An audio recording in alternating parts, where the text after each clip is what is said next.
Колко от вас са с мъж, за какъвто не са си мечтали? Здравейте!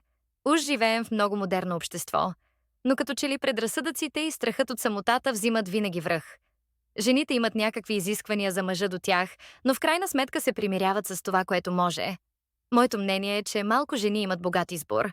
Топ красавиците се броят на пръсти. Обикновено в училище една до две такива изпъкват в класа. А също и на работното място. Да кажем, че за такива жени намирането на гадже и съпруг е лесна работа. Но какво се случва с всички останали? Дали всички имат страхотен късмет или по-скоро се задоволяват с каквото може? Според мен всяка жена си мечтае за най-доброто и в крайна сметка се примирява да е с някой, колкото да не е сама. Ако се вслуша във вътрешния си глас и си признае честно, ще се окаже, че просто друг избор не е имала. Харесали са я двама, трима, десетима мъже и се е спряла на един от тях. Хората имат навика да се самозалъгват. Споделете как е при вас.